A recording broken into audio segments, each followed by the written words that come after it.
Hello दोस्तों, एक बार फिर से आप सभी का बहुत बहुत स्वागत है।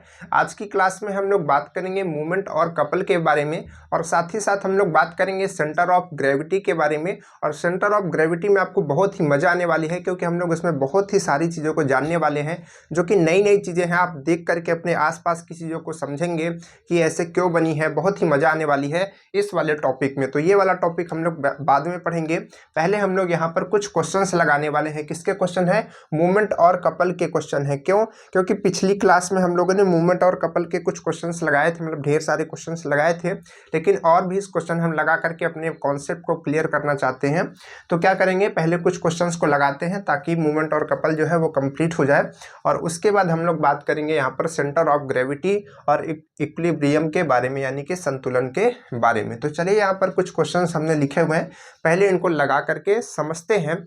और अगर आपने पिछली क्लास नहीं देखी है तो उसको बाद में देख लीजिएगा, प्लीज़ अच्छे से समझ लीजिएगा, क्योंकि हर एक क्लास आपके लिए ज़रूरी है। पूरा का पूरा जो बैच चल रहा है, शुरू से लेकर के अंत तक सब कुछ चलेगा। आपको स्टार्टिंग से लेकर के लास्ट तक समझना है। तो अगर आप नए हैं चैनल पे तो जाइए प्लेलिस्ट में, वहाँ पर आपको सब कुछ मिल जाएगा, यानी कि स्टार्टिंग से लेकर के अभी तक की सारी वीडियोज एक लाइन से हैं। फिजिक्स की भी हैं, मैथ्स की भी हैं, हर एक चीज़ है। तो आप वहाँ से पढ़िए, ठीक है। तो चलिए फिर आज की क्लास को लाइक कर दीजिए, आगे बढ़ते हैं फिर, ठीक है। सब्सक्राइब भी कर दीजिए भाई, जो नए लोग हैं वो सब्सक्राइब जरूर करके रखें ताकि नोटिफिकेशन पहुंचे। तो देखिए, हमारा पहला क्वेश्चन क्या है। पहला क्वेश्चन क्या है समझिएगा, फिर उसको हम लोग सॉल्व करेंगे। क्वेश्चन क्या कह रहा है कि एक क्या है, इतनी बड़ी 1.5 यानी कि 1.5 मीटर की क्या है, 1.5 मीटर की एक खंभा हुआ है, लंबा सा खंभा है, के एक सिरे पर 60 सेंटीमीटर, एक सिरे से 60 सेंटीमीटर दूरी पर 150 केजी का एक भार लटकाया गया है। तो सबसे पहले हमने क्या कहा था कि जब भी आपको मूवमेंट का इस तरीके का क्वेश्चन आएगा कि इतना भार लटकाया गया है, इतना वहाँ पे आलम्ब लगा हुआ है, इस तरीके से है, तो आप उसको समझ जाइए कि ये किसका क्वेश्चन है, मूवमेंट का क्वेश्चन है। तो आप उसको डायग्राम सबसे पहले उस क्वेश्चन का बनाइए। तो यहाँ पर हमने बना दिया एक डायग्राम। ये एक खंबा है। खंबा का मतलब कि जैसे आप खंबा देखते हैं ना, बड़ा वाला होता है, सीमेंट का या फिर किसी भी चीज़ का हो सकता है वो, ठीक है। तो यहाँ पर एक खंबा है। कितना बड़ा है ये बहुत ज़्यादा बड़ा नहीं है, ये लगभग 1.5 मीटर लंबा है। इतना बड़ा जो है खंबा है, यहाँ से लेकर के यहाँ तक है, ठीक। ये कहा जा रहा है कि इसके एक सिरे से, एक सिरा मान लीजिए कि इसका ये पहला वाला सिरा है, इसका हम नाम रख देते हैं, क्या रख दें, ए रख देते हैं, और इधर वाले सिरे का नाम रख देते हैं बी, ठीक है। तो एक सिरे से 60 सेंटीमीटर दूरी पर, तो मान लीजिए कि हम ए मान रहे हैं, आप बी मान सकते हैं, ए मान सकते हैं, कोई भी, क्योंकि इसमें बताया नहीं है। तो किसी एक सिरे से हमने मान लिया कि यहाँ पर 60 सेंटीमीटर लगभग यहीं पे होगा, क्योंकि ये टोटल कितना है, 150 सेंटीमीटर होगा, क्योंकि 1.5 मीटर है। तो अगर इसको आप चेंज करेंगे तो ये 150 सेंटीमीटर आएगा, ठीक। तो 60 सेंटीमीटर कहीं यहीं पे होगा। तो हम अंदाज करके अभी ऐसे लगा दे रहे हैं कि एक फोर्स यहाँ पर, एक भार इस पे लटकाया गया है। भार किधर लटकाया जाएगा भाई, खंभा है तो भार तो नीचे की तरफ ही लटकेगा, ठीक है। भार किधर लटकेगा, नीचे की तरफ लटकेगा। कितना केजी का लटक रहा है भाई, 150 केजी का नीचे भार लटक रहा है। इस तरीके से हम डायग्राम बना लेंगे, ठीक है, बना लिया। इसके बाद क्या है, भार लटकाया गया, और ये कितनी डिस्टेंस पे लटकाया गया है ये भी हमने बताया, ये है 60। आपका कितना है ये डिस्टेंस आपकी कितनी है, 60 है, ठीक है, 60 सेंटीमीटर। उसके बाद क्या है कि खंभे के दोनों सिरों पर, यानी कि जो खंभा है इसके दोनों सिरों पर जो दोनों सिरा है वो आदमी के कंधों पर टिका हुआ है। कहने का मतलब है कि जैसे इसका पहला सिरा ये हो गया, तो यहाँ पर कोई ना कोई एक आदमी होगा। जैसे मान लीजिए कि यहाँ पर एक आदमी होगा, ठीक है, उसका ये हाथ एक हो गया और ये उसका इधर का पैर, ठीक है, जिसको वो ऐसे पकड़ करके इस पे चल रहा है, कंधे पे लेकर के। उसी तरीके से यहाँ पर एक आदमी होगा जो इसको अपने कंधे पे लिया होगा और इस तरीके से चल रहा है। इसका हाथ थोड़ा और ऊपर होगा तब तो कंधा आएगा, ठीक है। इस तरीके से लेकर के इसको आगे बढ़ रहे हैं। बात समझ पा रहे हैं? तो इस तरीके से ये प्रोसेस आप क्वेश्चन को पहले बना लेंगे। इस तरीके से बना लिया, ठीक है, ये क्वेश्चन है। अब ये क्वेश्चन तो आपने ऐसे डायग्राम टाइप से बनाए, लेकिन जब आप सॉल्व करेंगे तो ऐसे नहीं बनाएंगे। ये तो हमने समझाने के लिए बनाया। तो आप क्या करेंगे, खंभे को एक सीधी लाइन बनाएंगे और देखेंगे कि इस पर एक भार लटक रहा है। तो इसका भार कहाँ पे लटक रहा है, लगभग यहाँ पे। तो इधर एक फोर्स यानी कि लग रहा है वो नीचे की तरफ, 150 केजी का इधर बना देंगे। अब देखिए ये नीचे की तरफ है और आदमी क्या किए हैं, उसको टंगाए हुए हैं, मतलब कि इधर से एक लगाया है और एक इधर से आदमी लगा हुआ है, तो उसको टांगे हुए हैं।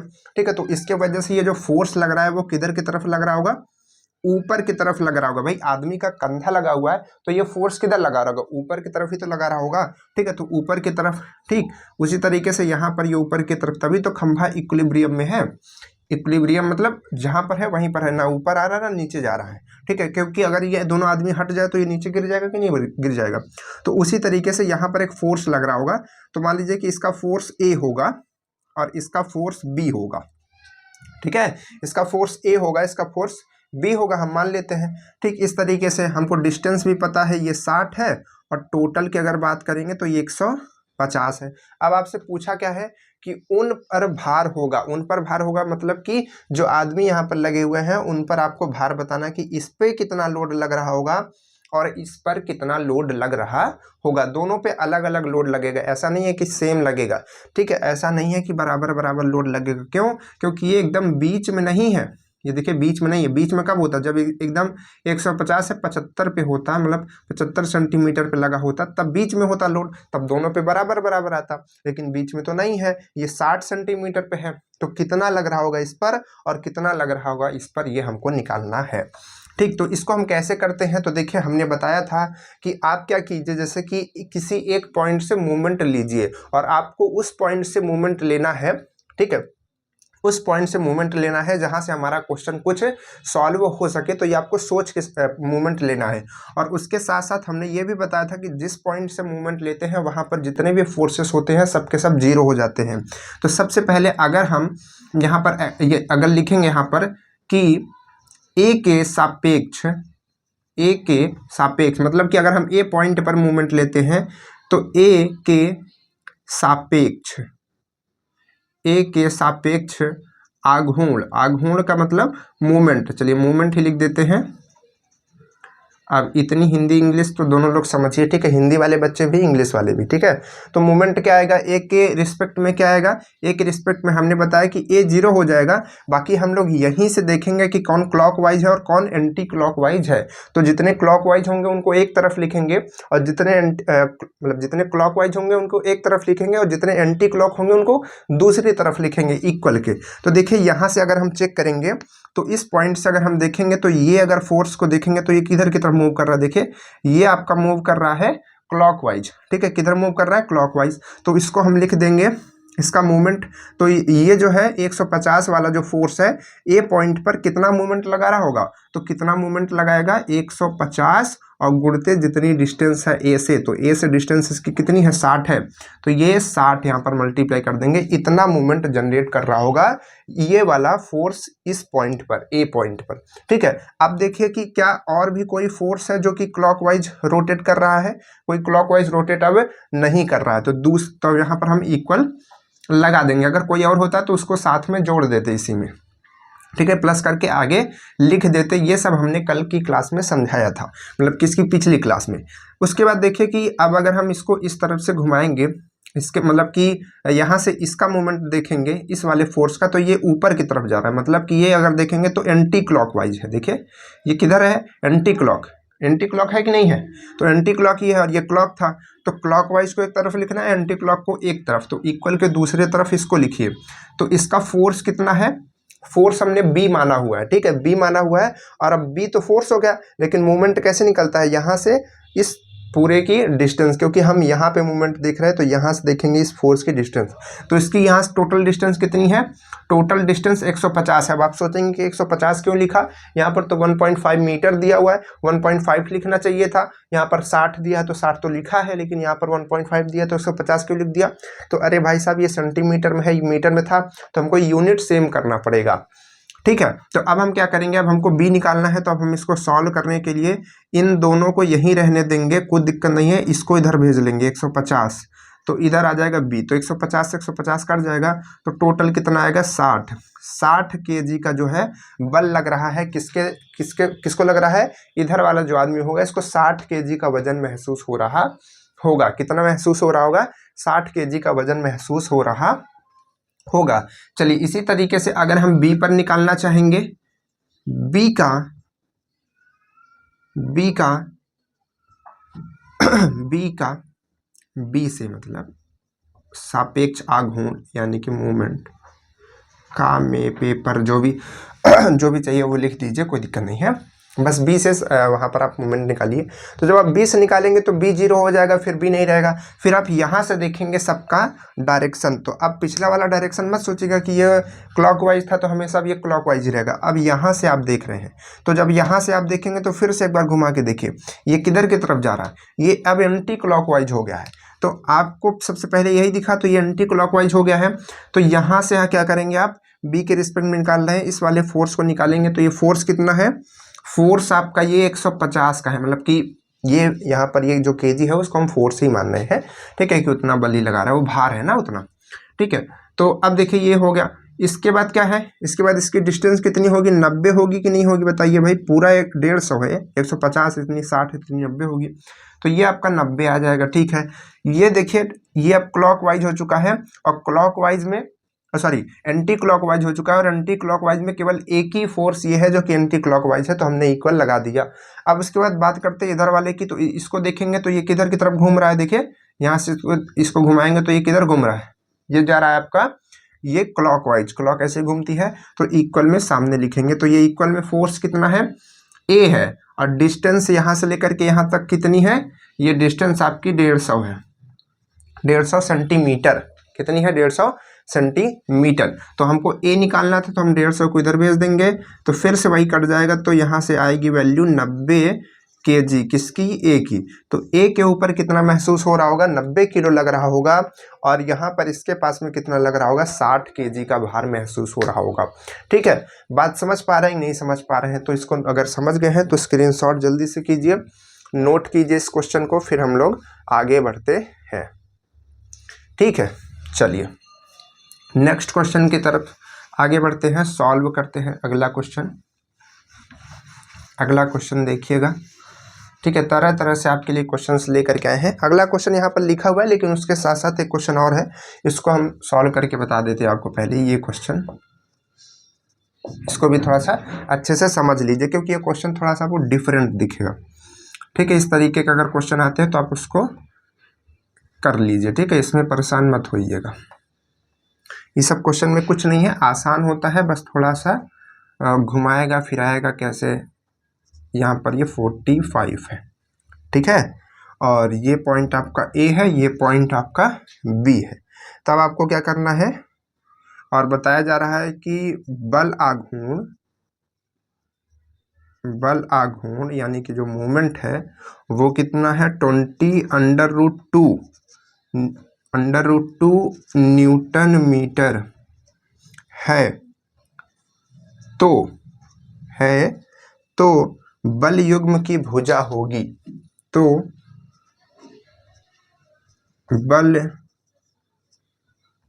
बल युग्म की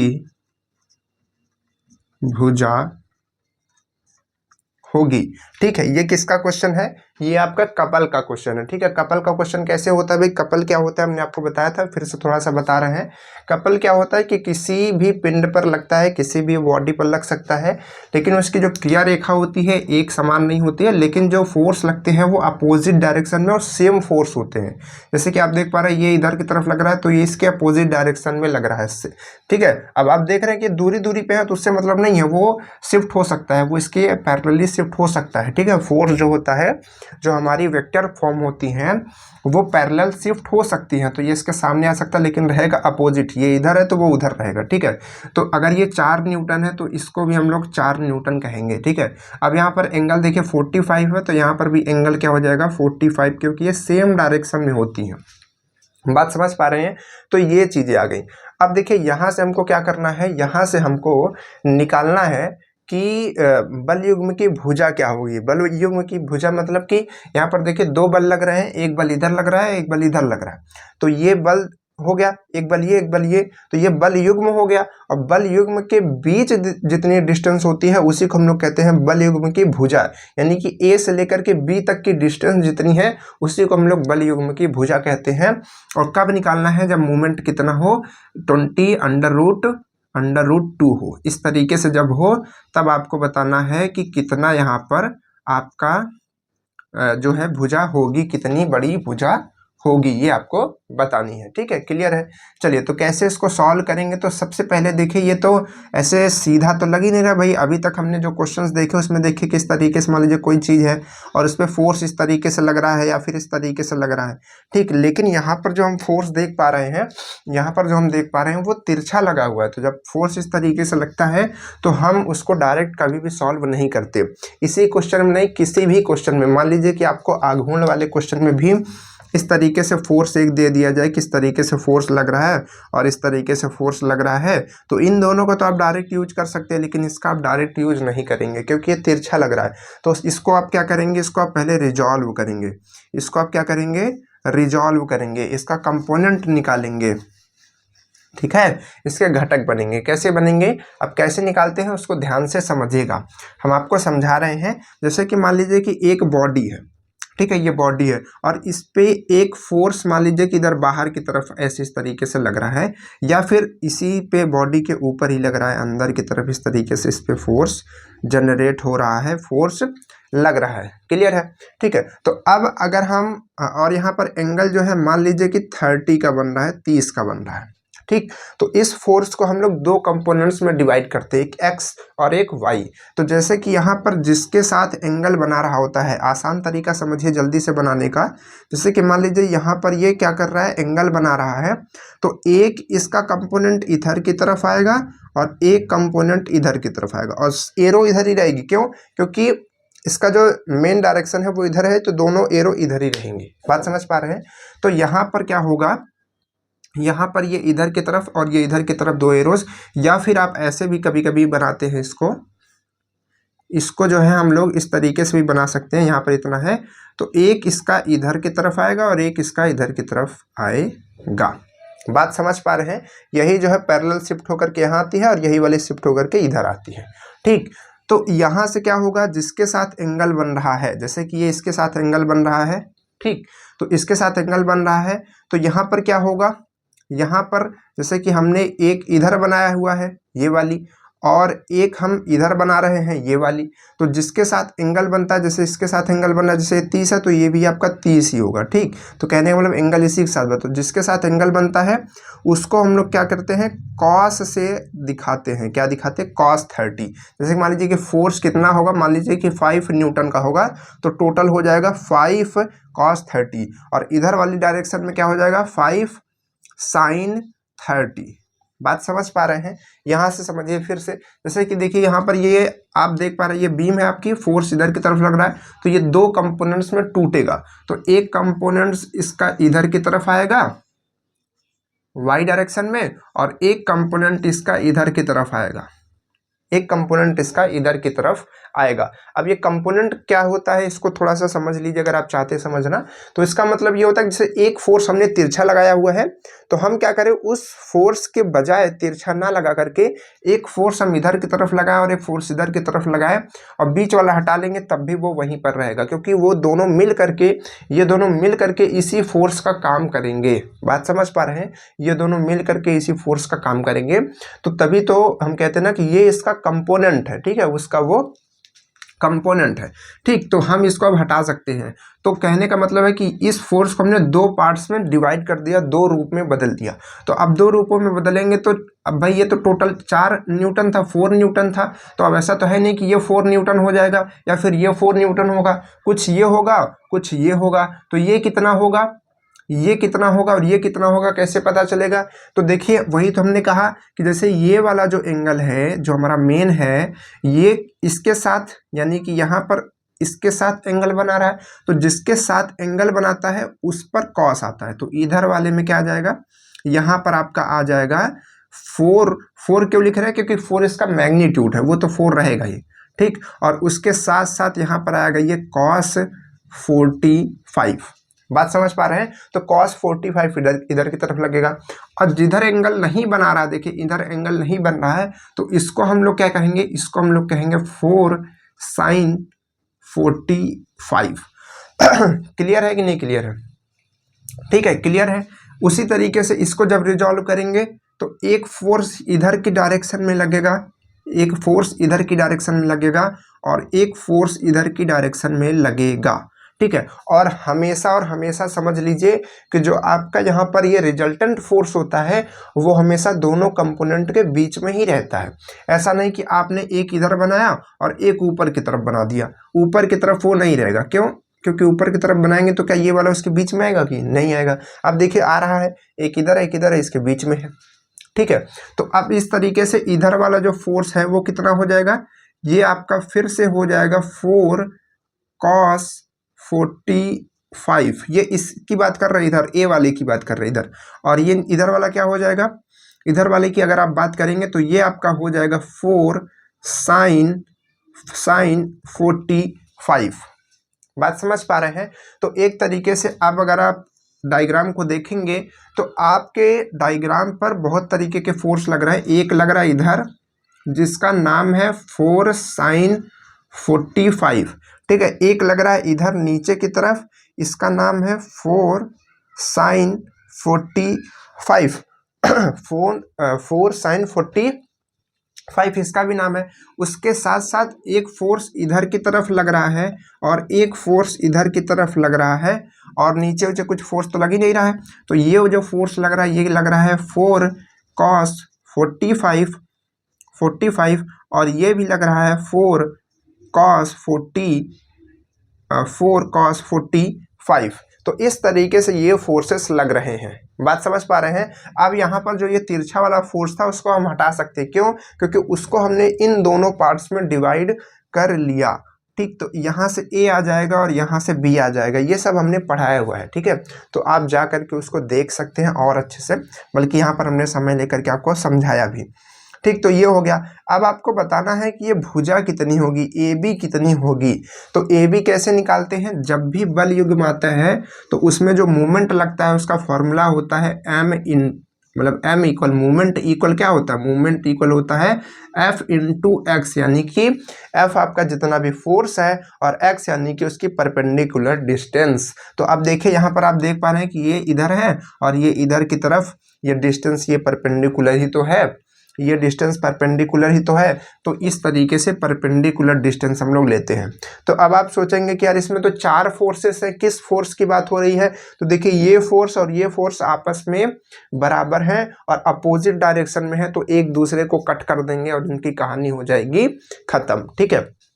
अब आप सोचेंगे कि यहाँ पर ये और ये फोर्स भी तो आपस में बराबर है, ठीक है, आपस में बराबर है, लेकिन इनके बीच कुछ ना कुछ डिस्टेंस है, तो इस वजह से ये कुछ ना कुछ मूवमेंट जनरेट करेंगे। तो बराबर तो है, तो किसी भी फोर्स को ले सकते हैं, चाहे इसको ले ले चाहे इसको ले ले, दोनों सेम है। तो हम क्या करेंगे, इस फॉर्मूले में जो जो वैल्यू हमको पता है उसको हम रखेंगे। हमको क्या पता है, एम पता है, कितना है एम हमारे पास है 20√2 न्यूटन मीटर, ठीक है। उसके बाद हमको F पता है, फोर्स कितना है हमारे पास 4 sin 45, और 4 sin 45 कितना हो जाएगा, sin 45 की वैल्यू क्या होती है 1/√2।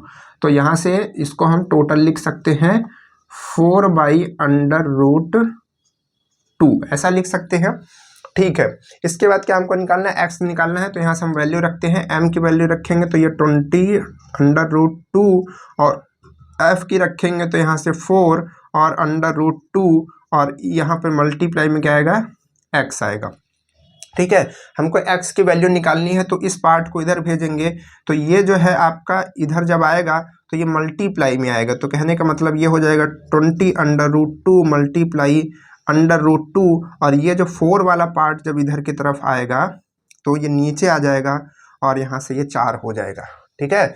ये कट जाएगा इससे 5 और ये दोनों जुड़ जाएंगे, मतलब मल्टीप्लाई हो जाएंगे तो 2 हो जाएगा, तो 5 दूनी 10।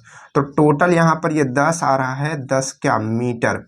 तो 10 मीटर की यहाँ पर ये डिस्टेंस होगी, ये जो है आपकी 10 मीटर की डिस्टेंस होगी। बात क्लियर हुई, ठीक है। तो इस तरीके से आपको जो कपल का क्वेश्चन होता है करना होता है, ये हमने समझाया रिजॉल्व करने का था, क्योंकि रिजॉल्व करने का जो क्वेश्चन है वो किसी में भी आ सकता है, ऐसा नहीं है कि केवल इसी में आएगा, वो मूवमेंट में भी आ सकता है, ठीक है।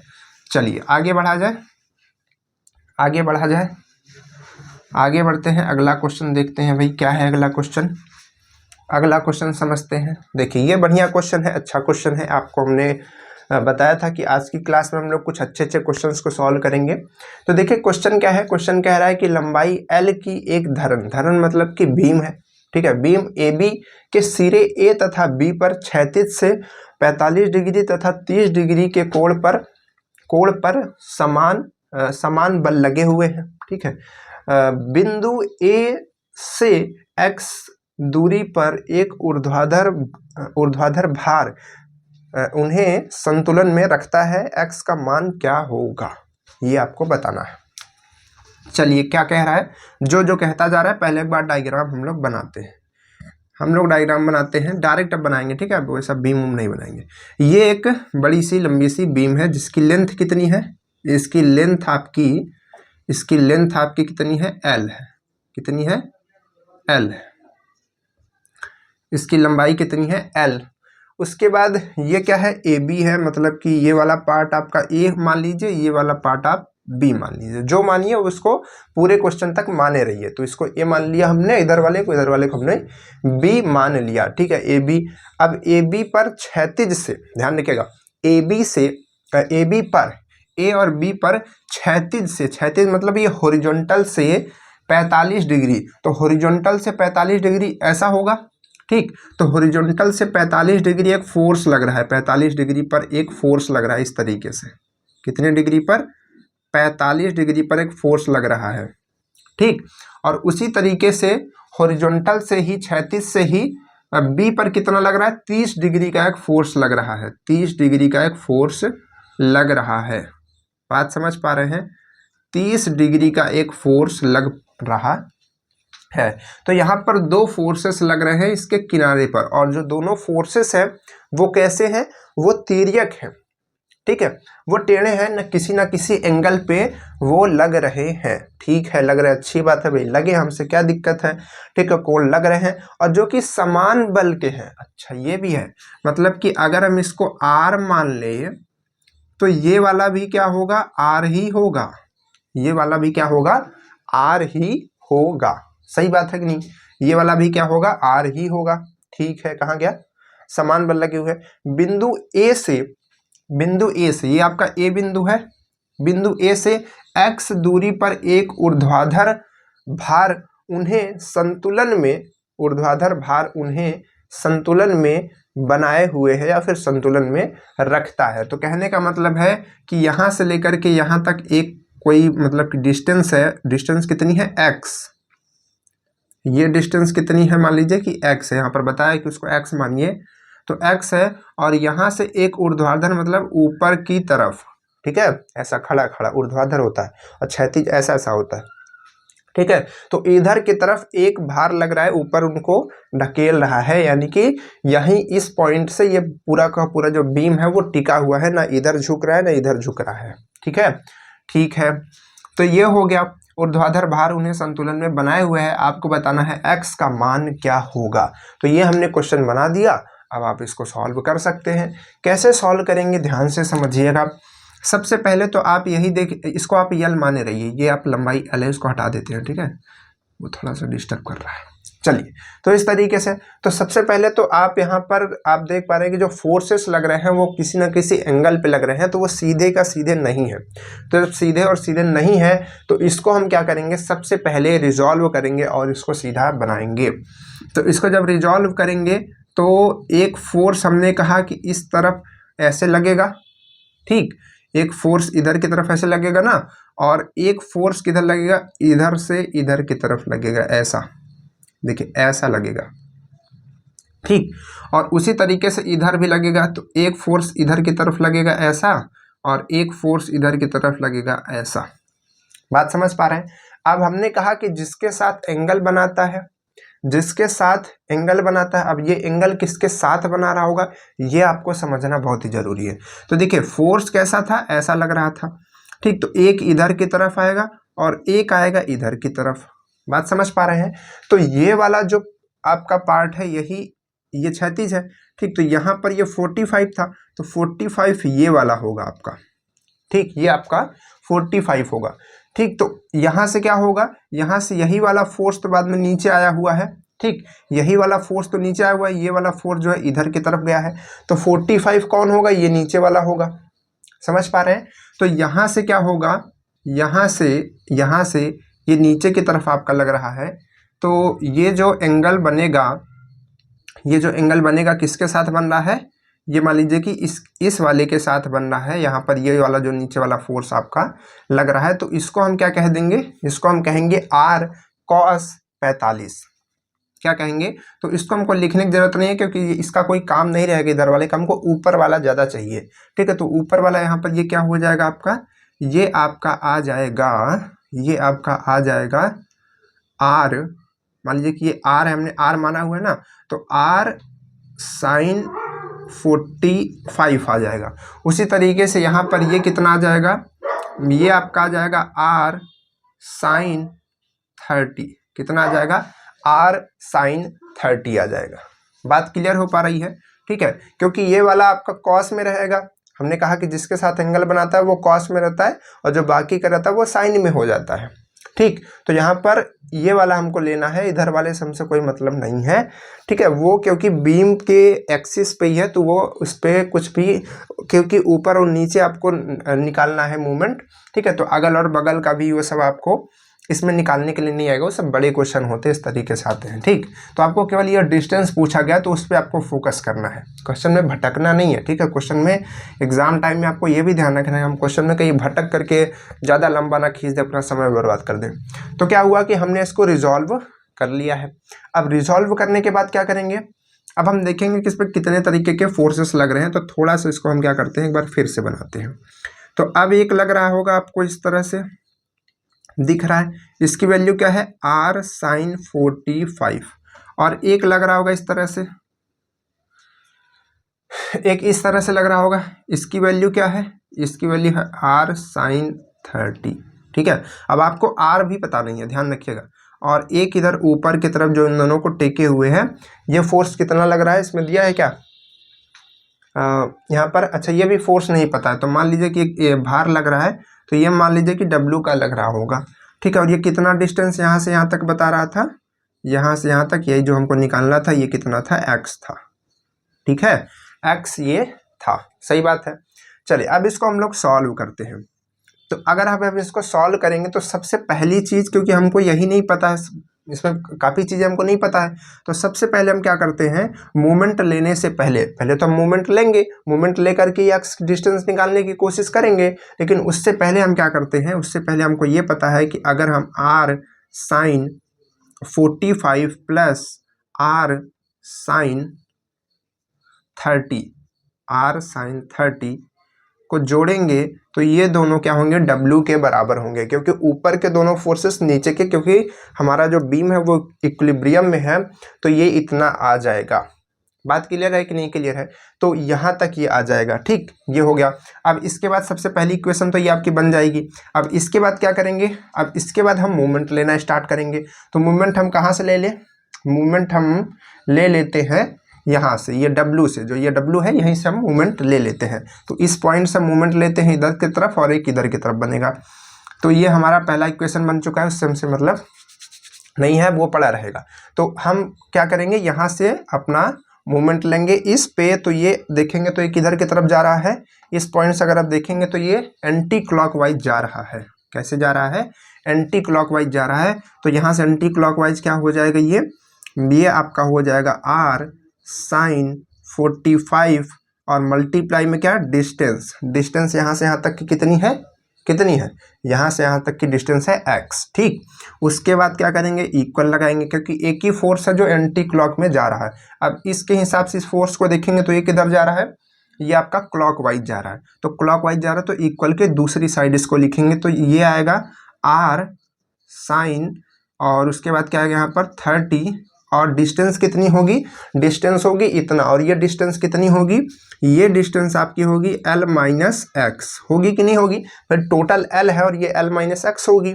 अच्छा सही है, बढ़िया है। ये कितनी होगी l, और यहाँ पर ध्यान रखिए मल्टीप्लाई में है, ये मत सोचिएगा कि एंगल में उसको हमने लिख दिया, इसी वजह से ब्रैकेट बना करके लिखा था। ठीक है, तो ये यहाँ पर भी मल्टीप्लाई कर लीजिए।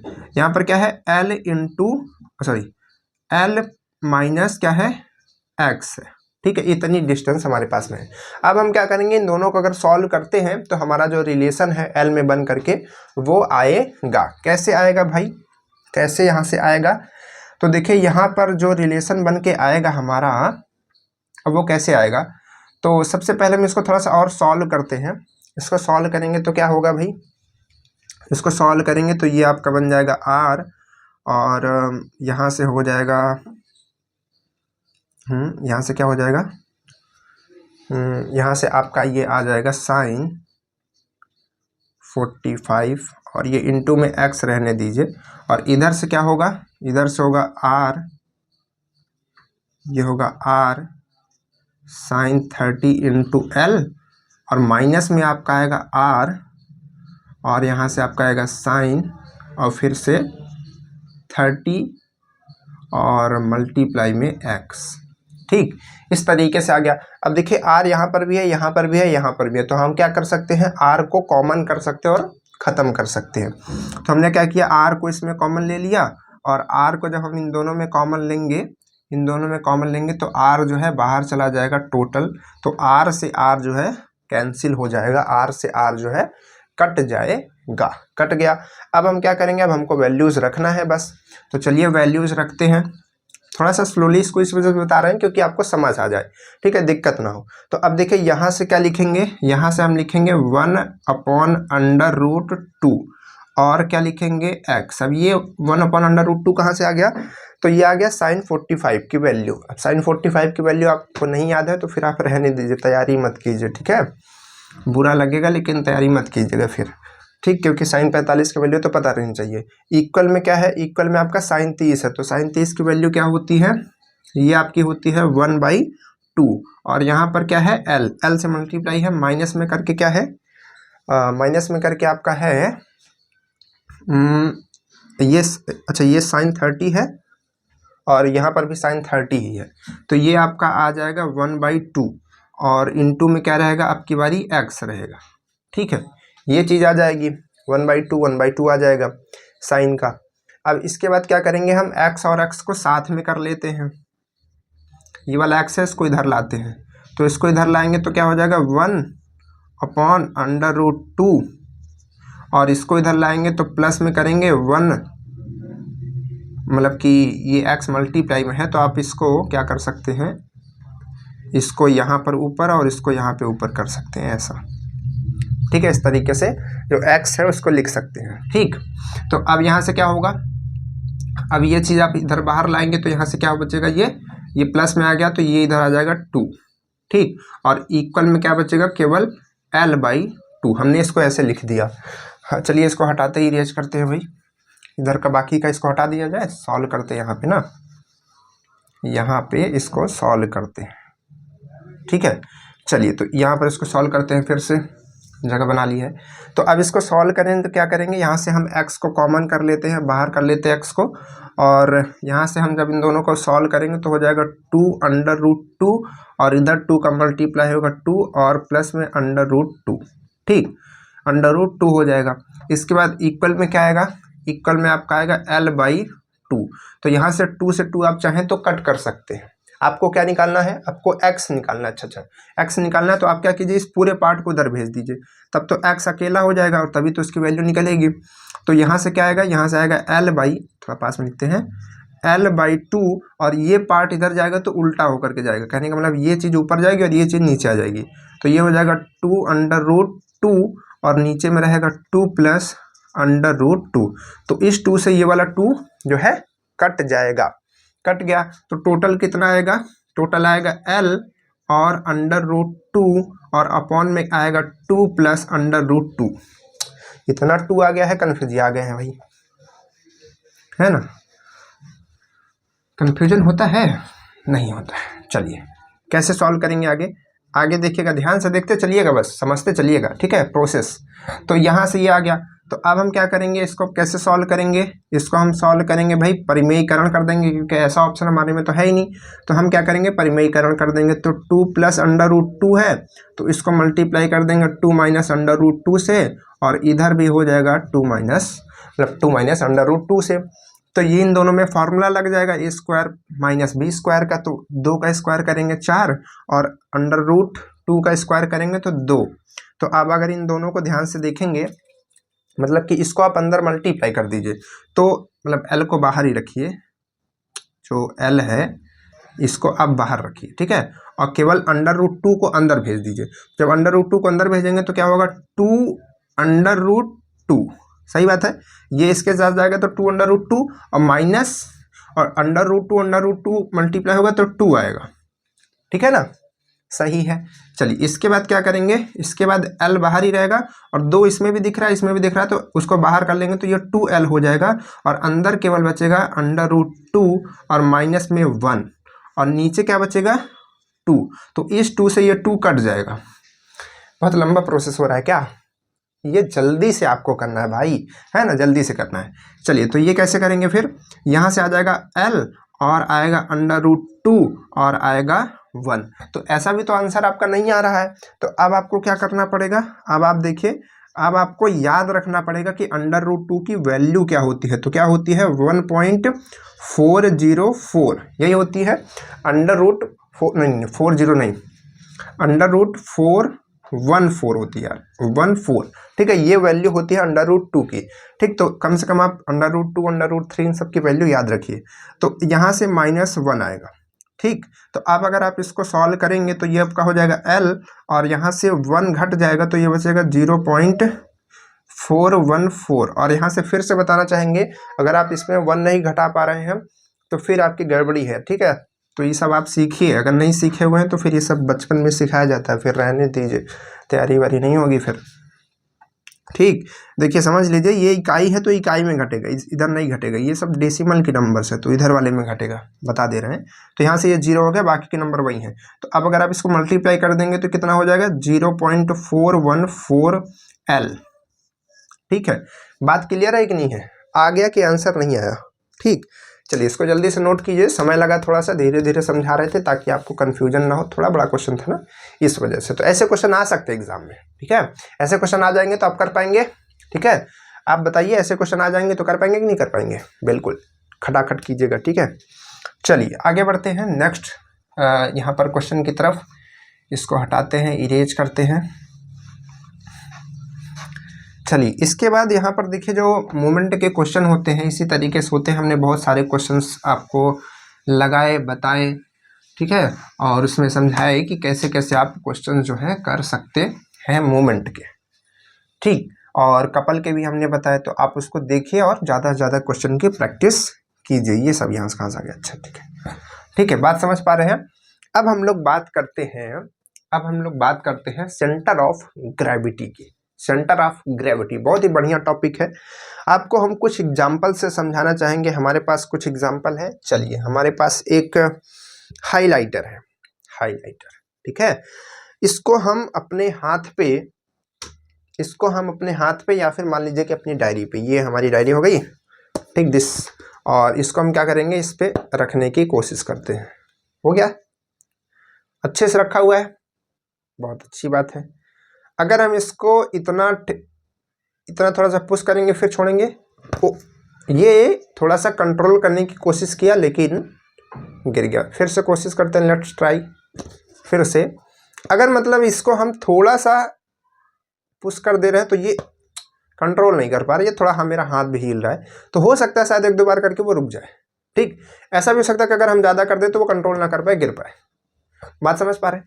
तो ये सारी जो प्रोसेस होता है, ये जो सारी चीज़ें होती हैं, जितने भी तरह तरह के शेप्स होते हैं। अच्छा, आपको और भी हम चीज़ें दिखाना चाहते हैं, जैसे कि आप ये हमारे इंक का डब्बा है, मार्कर की इंक का डब्बा, इसको अगर आप देखेंगे तो ये नीचे थोड़ा ज़्यादा होता है और ऊपर थोड़ा कम होता है।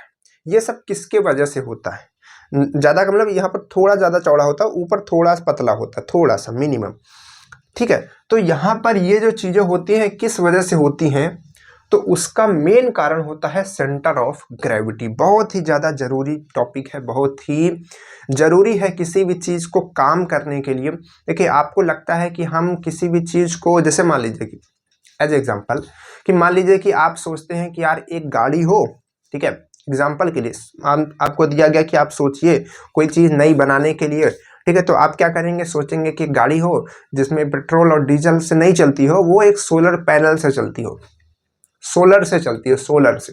ठीक है, यानी कि उसके छत पे हमने सोलर लगा दिए हैं, नीचे सब कुछ उससे सोलर से ऑपरेट हो रहा है, मतलब उसकी इलेक्ट्रिसिटी से ऑपरेट हो रहा है, और दिन में गाड़ी चलेगी, रात में हमको चलाने की जरूरत नहीं है। टैक्सी कम से कम तो ऐसा बना सकते हैं, टैक्सी जो दिन में काम कर सकती है, इतना तो बना सकते हैं। तो कहने का मतलब कि अगर हम चाहें तो दिन में तो अपना ऑयल बचा सकते हैं। ठीक है, लेकिन अब ये तो आपने सोचा, लेकिन जब आप एक्चुअल में किसी चीज को करने जाते हैं, ये तो हमने एग्जांपल दिया, किसी भी चीज को मान लीजिए कि आप कोई इंजन बनाने जा रहे हैं, नया इंजन बनाने जा रहे हैं, तो आप उसको जब बनाने जाते हैं, या फिर कोई गाड़ी बनाने जाते हैं, या फिर कोई छोटा सा खिलौना बनाने जाते हैं, तो जब आप एक्चुअल में बनाते हैं तब उसमें आपको तरह तरह से, जैसे कि बच्चे सोचते हैं कि हम एक रोबोट्स बना देंगे।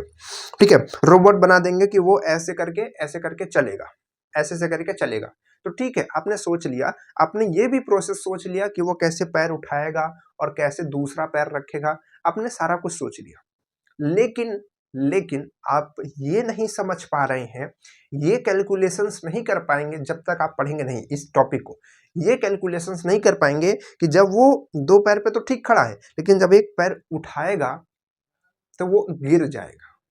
ठीक है, तो आप वहां पर फेल हो जाएंगे। आपका आइडिया तो समझ आ रहा है कि यार एक पैर उठाएगा, फिर दूसरा रखेगा, फिर दूसरा उठाएगा, पैर ऐसे रखेगा, ऐसे करते करते आगे की तरफ बढ़ेगा। लेकिन वहां पर वो आपका आइडिया फेल हो जाएगा। कब? जब आप उसको एक्चुअल में करने की कोशिश करेंगे, जब आप रखेंगे और आपका वो पहला पैर उठाएगा तो फिर इधर लुढ़क जाएगा। बात समझ में आ रही नहीं आ रही है? ठीक है, तो ये सारी चीजें किस पे डिपेंड करती है कि हम कैसे बनाएं, कितना वजन उसका रहेगा, कितना वजन नहीं रहेगा, कहां पर कितना वजन रहेगा, ये सब कौन बताता है? सेंटर ऑफ ग्रेविटी बताती है। बात समझ पा रहे हैं? कौन सी कोई सी, आप जैसे कार देखते हैं तो कार का देखते हैं ऐसा डिजाइन बना हुआ है, आप एरोप्लेन देखते हो उसका ऐसा डिजाइन बना हुआ है। तो ये सारी चीजें क्या हैं? तो जितने भी तरह तरह से चीज़ें होती हैं, शेप है, ये है, वो है, तो उसमें बहुत अलग अलग फैक्टर्स काम कर रहे होते हैं। सेंटर ऑफ ग्रेविटी होता है, और ग्रेविटी होती है, बहुत सारी चीज़ें होती हैं, उसके एरोडायनेमिक्स जो उसके डायमेंशंस हैं वो सारी उसमें आती हैं। तो वो जितनी भी चीज़ें हो गई, ठीक है, सब कुछ मिला करके तब एक चीज़ तैयार की जाती है। तो ऐसा नहीं है कि भाई किसी के दिमाग में कोई चीज़ नहीं आती होगी, नॉर्मली सबके दिमाग में वही चीज़ आ सकती है, लेकिन इंजीनियर कौन बनता है? ठीक है, उस काम को इम्प्लीमेंट कौन करता है, उसको एक्चुअल में धरती मतलब काम करने के हिसाब से कौन लगा पाता है, चालू कर पाता है? वो कर पाता है जो इन चीज़ों को समझता है, पढ़ता है, कैलकुलेशंस करता है, कॉपी पेन पर ड्राइंग्स बनाता है, सब नाप तौल की चीज़ें होती हैं, तब जाकर के एक्चुअल में उसका एक फिगर बन पाता है और जो एक्चुअल में काम करता है। बात समझ पा रहे हैं? जैसे छोटा सा बच्चा होता है, छोटा सा बच्चा क्या करता है, अगर वो चलता है तो गिर पड़ता है। क्यों? क्योंकि अभी इसको पता नहीं है कि ये सेंटर ऑफ ग्रेविटी नाम की चीज क्या है। वो धीरे धीरे धीरे धीरे गिरते गिरते ये समझ जाता है कि जो सेंटर ऑफ ग्रेविटी है वो क्या है, हमको ऐसे खड़ा रहना पड़ेगा, या फिर ऐसे रहना पड़ेगा, या फिर ऐसे, या फिर ऐसे। वो गिर जाता है बार बार, क्योंकि उसको पता नहीं होता है। लेकिन धीरे धीरे जैसे जैसे वो प्रैक्टिस करता जाता है, तो जैसे कि आप हैं, आप क्या अपने पैरों पे खड़े हो पाते? बिल्कुल। लेकिन आपको मान लीजिए कि नहीं पता होगा सेंटर ऑफ ग्रेविटी के बारे में, तो बहुत बड़ी बात नहीं है, क्योंकि आपकी बॉडी समझती है इसके बारे में। उस क्यों समझती है? क्योंकि उसने हमेशा से वही चीज़ प्रैक्टिस की है, तो वो समझती है। आपकी साइकिल है, आप साइकिल चलाते हैं, तो साइकिल जब आप चलाते हैं तो वो चलती जाती है और खड़ी रहती है, गिरती नहीं है। ठीक है, गिरती नहीं है। या फिर किसी भी चीज़ को आप ऐसे खड़ा कर देते हो तो वो खड़ा हो जाता है, ठीक है, गिरता नहीं है कभी कभी। ठीक, या फिर कभी कभी कोई चीज़ ऐसे टेढ़ी होगी, वो टेढ़ी खड़ी हो जाएगी। जैसे कि आपने देखा होगा वीडियोज़ में पत्थर एक दो लगा करके खड़ा कर देते हैं, तो वो सब क्या है? वो सब सेंटर ऑफ ग्रेविटी है। अब ये होती क्या है, आइए बात करते हैं। तो देखिए, सेंटर ऑफ ग्रेविटी क्या होती है, इसमें हमने डिफिनेशंस लिखे, डिफिनेशन को ध्यान से समझिएगा। लिखा हुआ है कि किसी किसी वस्तु के, इसमें होना चाहिए किसी के, लिख दिया है, किसी वस्तु के भीतर तथा बाहर, भीतर या बाहर, ठीक है, भीतर या बाहर का वह काल्पनिक बिंदु जहां पूरे वस्तु का भार संतुलित रहता है, COG यानी कि सेंटर ऑफ ग्रेविटी कहलाता है। बात समझ पा रहे हैं?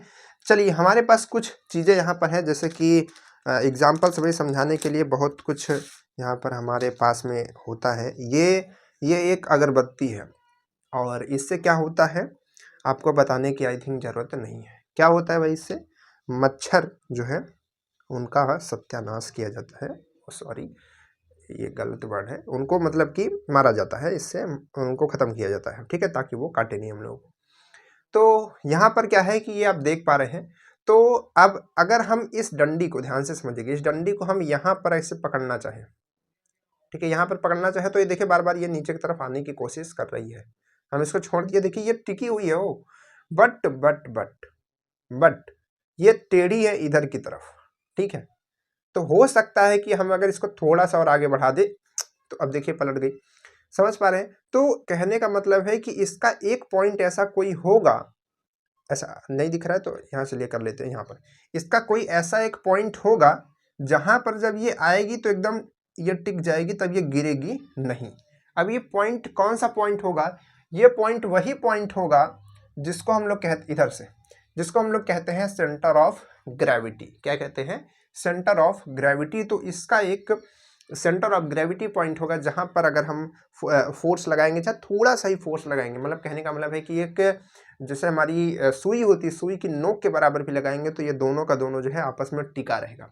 अब जैसे इसको हमको पता करना है कि इसका कहाँ पर है, तो उसका एक तरीका है, आप क्या कीजिए, आप एक उंगली यहाँ पे लगाइए, एक उंगली यहाँ पे लगाइए, वो खुद ब खुद जो ये बॉडी है ये खुद ब खुद अपने सेंटर ऑफ ग्रेविटी पे आ जाएगी। देखिएगा ध्यान से, देखिए वो खुद, जैसे देखिए अभी इधर चल रही है ना, अभी अगर उसको पता चलेगा कि उधर है तो वो उधर चलने लगेगी। देखिए जिधर उसको लगेगा वो उधर चलने लगती है, ठीक। देखिए ये खुद ब खुद जो है सट करके जहां पर ये पॉइंट आ रहा है, तो कहने का मतलब लगभग यहाँ पर इस पॉइंट पर जो है इसका सेंटर ऑफ ग्रेविटी है। तो अगर हम इस पे इसको रखते हैं, इस पॉइंट पर, ठीक, इस पॉइंट पर अगर हम रखते हैं तो अब देखिए ये नहीं गिर रही है, ठीक है। आप देख पा रहे हैं ये एकदम बराबर पे भी है और गिर भी नहीं रही है। तो ये इसका क्या हो गया? सेंटर ऑफ ग्रेविटी का पॉइंट हो गया। अब देखिए हम इसको काफी ऊपर नीचे कर रहे हैं फिर भी ये नहीं गिर रही है, ठीक। तो ये इसका सेंटर ऑफ ग्रेविटी पॉइंट हो गया। तो इस तरीके से हम पता कर सकते हैं किसी भी चीज का, बस दो उंगली लगाइए और इसे पास में लाइए, पास में लाइए, लाइए लाइए, और वो जहां पर क्या के रुकेगी वहीं पर आसपास में होगा। तो एक दो बार इसे खिसका के लगाएंगे तो आपको पता चल जाएगा कि वो पॉइंट कहाँ पर है। तो ये इसका सेंटर ऑफ ग्रेविटी पॉइंट है। बात समझ पा रहे हैं? तो ये जो चीजें हैं, ये सेंटर ऑफ ग्रेविटी। तो हम क्या करते हैं, जैसे कि अब ये काम कहाँ पर आती है, अब आप खुद से समझ पा रहे होंगे कि जैसे मान लीजिए कि किसी भी चीज को ऐसे टांगना है, ऐसे पूरा टांगना है, ठीक है। तो अगर हम यहाँ पर लगाएंगे, यहाँ पर कोई चीज, इससे मान लीजिए कि हम इसको यहाँ से पकड़ेंगे, यहाँ से पकड़ेंगे, तो हमको हमेशा इधर की तरफ लोड फील होता रहेगा कि इधर देखिए झुका भी हुआ है, हमको इसे लगा करके सीधा करना पड़ेगा। छोड़ेंगे तो फिर ये देखिए नीचे की तरफ भागता रहेगा, ठीक है। अगर हम इधर की तरफ कर लेंगे तो ये इधर की तरफ होने लगेगा, यही चीज, ठीक। तो अगर हम इसका सेंटर ऑफ ग्रेविटी पॉइंट निकाल लेते हैं, अगर हम इसका सेंटर ऑफ ग्रेविटी पॉइंट निकाल लेते हैं तो हमको ये जो प्रॉब्लम आ रही है कि हम एक तरफ फोर्स लगा रहे हैं लेकिन एक तरफ हमको फिर से लगाने की जरूरत पड़ेगी, दो लगाने की जरूरत पड़ेगी, तब जाके टिकेगा। तो हम क्या करेंगे, अगर हम उसका सेंटर ऑफ ग्रेविटी पॉइंट लगा लेंगे तो हम उसी पॉइंट पर उसको संतुलन में ला सकते हैं, ठीक है। जैसे कि ये पॉइंट हमको मिल गया, कहाँ गया, कहाँ गया भाई, चलिए ये वाला, एक सेकेंड, ठीक है, चलिए ये पॉइंट आ गया। तो अब देखिए हमको दो उंगली लगाने की जरूरत नहीं है, धरती इधर को इसको भी खींच रही होगी, धरती इसको भी खींच रही होगी, लेकिन अब क्या है, वो दोनों तरफ बराबर फोर्स लगा रही होगी। क्यों?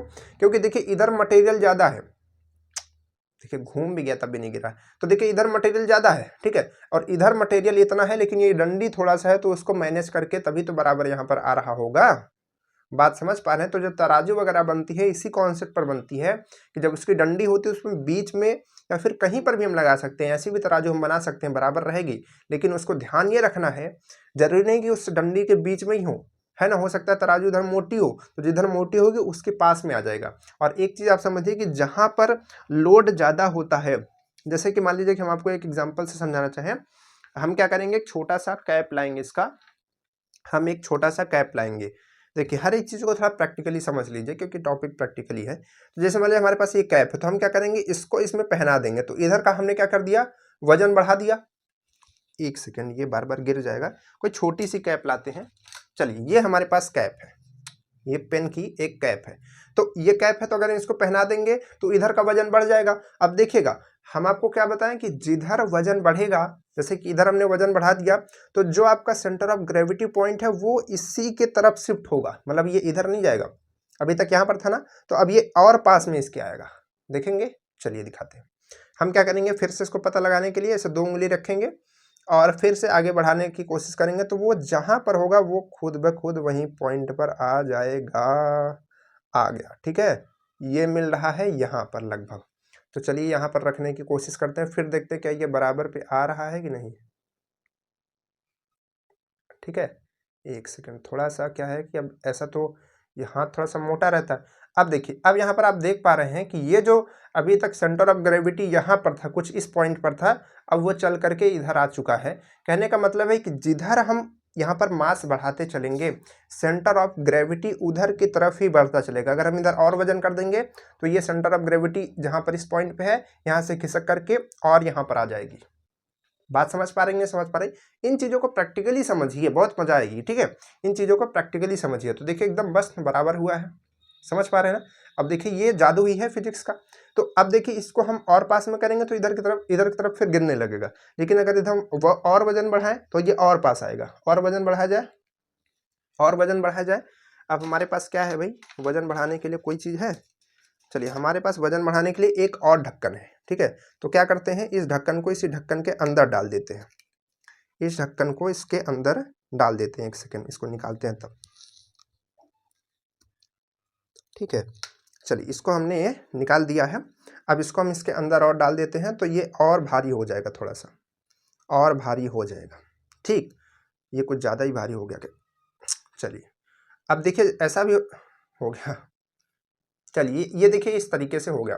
तो अब हम देखते हैं कि इसका सेंटर ऑफ ग्रेविटी पॉइंट कहाँ पर आता है। तो सबसे पहले हम इसको देखेंगे। अरे यहीं पे आ गया क्या? तुरंत ही मिल रहा है लगभग।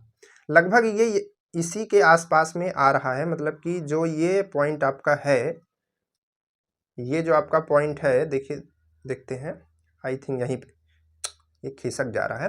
कहने का मतलब है कि ये जितना हम लोड इस पे बढ़ाते जाएंगे वो उतना उसके पास में, देखिए ये, अब देखिए ये और पास में आ चुका है। अभी तक लगभग यहाँ पर था एकदम स्टार्टिंग में, फिर यहाँ पर आया, फिर एकदम यहाँ पे आ चुका है। क्यों? क्योंकि इधर हम लोड बढ़ाते हुए चले जा रहे हैं। अब देखिए इतना का पूरा इधर टिका हुआ है, लेकिन अभी इसको जैसे ही इसको हटाएंगे, इसको जैसे ही हटाएंगे, देखिए ये गिर जाएगा, ठीक है। तो ये है concept of centre of gravity.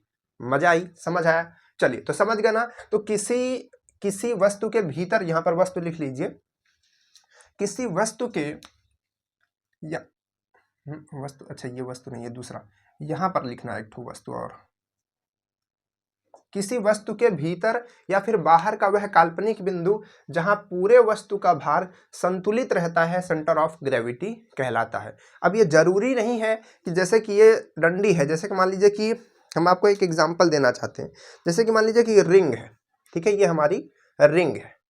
ये रिंग का अगर आप सेंटर ऑफ ग्रेविटी निकालना चाहेंगे तो ये इसके जो ये खाली जगह है, अंदर की खाली जगह, बाहर की नहीं, अंदर किसके खाली जगह है, ये इस किसी पॉइंट में आएगा। कहने का मतलब ये इसके कॉर्नर पे नहीं आएगा, ये खाली जगह में आएगा। तो खाली जगह में आएगा, तो अब आप सोचेंगे कि वहां से उसको कैसे टिकाएंगे। तो इसी वजह से हमने लिखा कि किसी वस्तु के भीतर भी आ सकता है या फिर बाहर। जैसे कि अभी आप यहाँ पर देख रहे हैं, तो ये कहाँ पर आ रहा था, ये वस्तु में ही आ रहा था, वस्तु पे ही आ रहा था, ये वस्तु है, ठीक है। अब अगर इसका आप सेंटर ऑफ ग्रेविटी निकालना चाहेंगे किसी छल्ले का या फिर किसी हॉलो का, ठीक है, हॉलो मतलब खोखला जैसा होता है, ठीक है, पाइप जैसे होती है प्लास्टिक वाली या फिर बड़ी जो लोहे की पाइप आती है, तो उनका कहाँ पर आता है, ये खाली जगह में आता है। कहाँ पर आता है? ये खाली जगह में। अब ये खाली जगह में कहीं पर आएगा, तो अब उसको कैसे करेंगे, तो पतला वहां पर वो सपोर्ट करके उस पर टिकाएंगे, तो ये पूरा का पूरा ऐसे जो है टिका रहेगा। बात समझ पा रहे हैं? तो इस तरीके से अलग अलग जो हमारे शेप होते हैं, सबका अलग अलग सेंटर ऑफ ग्रेविटी होता है। चलिए, सेंटर ऑफ ग्रेविटी समझ गए। अभी इसके कुछ और क्वेश्चन समझते हैं। इसके बाद देखिए यहाँ पर है इक्विलिब्रियम। इक्विलिब्रियम क्या होता है? संतुलन। संतुलन क्या है? वही चीज सेंटर ऑफ ग्रेविटी जो हमने बताई। तो ये संतुलन जो होता है 3 तरीके का होता है। कितना होता है? 3 तरह का संतुलन होता है। एक संतुलन होता है स्थिर संतुलन, जिसको हम लोग कहते हैं स्टेबल इक्विलिब्रियम, और ये इक्विलिब्रियम का शॉर्ट फॉर्म है। उसके बाद एक होता है अस्थिर संतुलन, जिसको हम लोग कहते हैं अनस्टेबल इक्विलिब्रियम, और एक होता है उदासीन संतुलन, जिसको हम लोग कहते हैं न्यूट्रल इक्विलिब्रियम। क्या होता है अंतर इन तीनों में? तो देखिए, स्टेबल वाला क्या होता है, जैसे कि मान लीजिए कि आप हमारे पास मान लीजिए कि कोई, जैसे ये मार्कर ही था, हमारे पास ये हाइलाइटर ही था, ठीक है। तो हाइलाइटर को हमने क्या किया, मान लीजिए किसी भी चीज़ पे रखा, जैसे कि मान लीजिए हमारे पास ये डब्बा है फ़ोन का, तो हमने क्या किया, इस पे इसको रखा, इस तरीके से हमने इस पे रखा, तो ये टिका हुआ है। अब हम क्या करेंगे, इसको ऐसे थोड़ा सा हिलाया और छोड़ दिया, तो फिर से देखिए ये अपने हिलाया छोड़ दिया, देखिए ये अपने जगह पे लगभग ये आ गया। तो हम यहाँ पर क्या हो रहा है, हमने इसमें थोड़ा सा चेंज किया, लेकिन यहाँ पर इसका जो इक्विलिब्रियम है वो स्थिर है, मतलब कि जितना हमने टेढ़ा किया था उतने में इसका जो इक्विलिब्रियम है वो स्थिर है, अपने जगह पे वापस आ जा रहा है, वो गिर नहीं रहा है, मतलब कि अपनी शेप का मतलब वो जो उसकी पोजीशन है उसको चेंज नहीं कर रहा है, तो उसको हम लोग कहते हैं स्टेबल यानी कि स्थिर संतुलन। ठीक उसी तरीके से जब अपनी वो पोजीशन चेंज कर दे, मतलब कि हम इतना फोर्स यहाँ पर लगा दें या फिर इतना इसको टेढ़ा कर दे कि वो गिर जाए, तो उसको हम लोग क्या कहते हैं, अनस्टेबल इक्विलिब्रियम यानी कि अस्थिर संतुलन। उसके साथ साथ यहाँ पर होता है न्यूट्रल, उदासीन क्या होता है कि जैसे मान लीजिए कि ये मार्कर है, ठीक है, ये मार्कर है, और मार्कर को हम क्या करें, इस डिब्बे पे, जैसे यहाँ पर मान लीजिए कि ये मार्कर था, ठीक है, यहाँ पर रखा हुआ था, कोई दिक्कत नहीं है, हमने क्या किया, इसको थोड़ा सा पोजीशन चेंज करने की कोशिश की, हमने इसको ऐसे लुढ़का दिया, तो अब ये जाएगा कहीं पर और ऐसे जा करके फिर से वैसे ही रुक जाएगा जैसे था लगभग। ठीक है, तो कहने का मतलब ये है कि इसका जो सेंटर ऑफ ग्रेविटी है वो इसके सेंटर पे होगा, बीच में होगा यहीं पे, तो वो जो है चेंज नहीं हो रहा है, तो कहने का मतलब ये बदल नहीं रहा है, ये वैसा ही है, तो इसको हम लोग कहते हैं उदासीन संतुलन। कहने का मतलब है कि जब उसका सेंटर ऑफ ग्रेविटी जो है वहीं पर, ये स्टेबल में क्या होता है, स्टेबल में जो सेंटर ऑफ ग्रेविटी बदलता है फिर से वापस वहीं पे आ जाता है। ठीक है, और इसमें क्या है, स्टेबल अनस्टेबल वाले में क्या होता है, वो सेंटर ऑफ ग्रेविटी चेंज हो जाता है, उसका जो पोजीशन है वो चेंज हो जाती है। इसमें क्या है, न्यूट्रल में क्या होता है, इसमें जो है सेंटर ऑफ ग्रेविटी हमेशा अगर पोजीशन पे चेंज होती है फिर भी वो वही रहता है। ठीक, तो उसको हम लोग कहते हैं न्यूट्रल। एग्जाम्पल से समझिए, जैसे कि मान लीजिए कि एक चेयर है, ठीक है, चेयर है, आपने उसको ऐसे थोड़ा सा टेढ़ा किया, जैसे कि कोई बैठा रहता है तो आप क्या करते हैं, शरारत करने के लिए वैसे टेढ़ा किया, छोड़ दिया, ठीक है, तो छोड़ दिया, फिर से वो वापस चला गया, तो वो स्टेबल इक्विलिब्रियम हुआ। ठीक है, आपने इतना टेढ़ा कर दिया कि वो पीछे पलट ही गया, तो उसको कहेंगे अनस्टेबल इक्विलिब्रियम। उसके बाद अगर न्यूट्रल इक्विलिब्रियम क्या होता है, न्यूट्रल इक्विलिब्रियम होता है, जैसे मान लीजिए कि आप कुर्सी को, अगर आप ऐसे, कुर्सी से ही समझिए, अगर आप कुर्सी को ऐसे बराबर में ऐसा ना झुका रहे ना ऊपर, ऐसे बराबर में से ठेलते जा रहे हैं, ठीक है, तो वो हमेशा स्टेबल ही रहेगा, गिरेगा नहीं, और उसी पोजीशन पे वो बना रहेगा। बात समझ पा रहे हैं, तो उसको हम लोग कहते हैं न्यूट्रल इक्विलिब्रियम। बात क्लियर है। चलिए अब इसके कुछ क्वेश्चन समझ लेते हैं जो कि इंपॉर्टेंट है और आपके एग्जाम में कभी न कभी पूछे गए हैं, उसके बाद फिर क्लास ओवर करते हैं, और बाकी के जो इसके क्वेश्चंस हैं वो हम आपको भेजेंगे, तो आप उसमें बहुत सारे क्वेश्चंस देख पाएंगे इन सारे टॉपिक्स के, इसके भी, और जो हमारा मूवमेंट और कपल है उसका भी देख पाएंगे। ठीक है, चलिए, तो क्वेश्चन क्या है, कुछ जो क्वेश्चन है उसको ध्यान से सुनिए और कीजिए। इनके क्वेश्चन जो है सेंटर ऑफ ग्रेविटी के, अब देखिए क्वेश्चन में मजा आने वाली है। क्वेश्चन सबसे पहला है कि एक समान क्षण के सिरे, क्वेश्चन क्या है, एक समान क्षण के सिरे पर कुछ भार रखने पर उसका, ध्यान से देखिएगा, रखने पर उसका गुरुत्व होगा।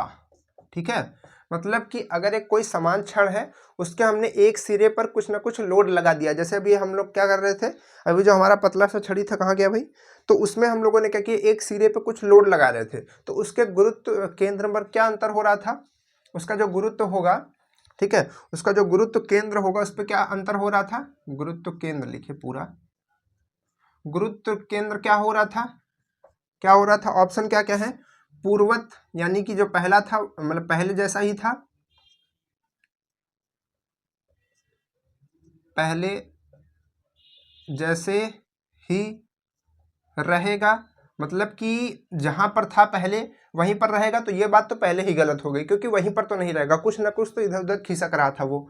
ठीक है, उसके बाद क्या है, दूसरा क्या है, भार की ओर, दूसरा क्या है, भार की ओर आएगा, और तीसरा क्या है, भार से दूर हटेगा, और चौथा क्या है, चौथा है कि क्षण के मध्य होगा। चलिए तब से आप लोग इसको सोचते रहिए और जवाब देते रहिए, और इसके बाद तब से हम और भी क्वेश्चंस जो है उनको लिख देते हैं, ठीक है, फिर एक साथ सबको समझाते हैं। आगे क्या है, सोने की अंगूठी, अगला क्वेश्चन, ठीक है, सोने की अंगूठी की बात हो रही है डायरेक्ट, आप उसको करते रहिए, तब से समझते रहिए। अंगूठी का सेंटर ऑफ ग्रेविटी COG होगा, ठीक है, ये होगा, क्या होगा भाई, ऑप्शन क्या क्या है, बीच में परिधि पर,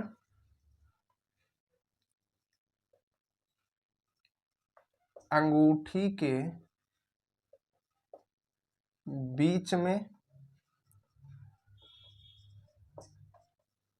परिधि पर, उसके बाद क्या है, अंगूठी के बाहर,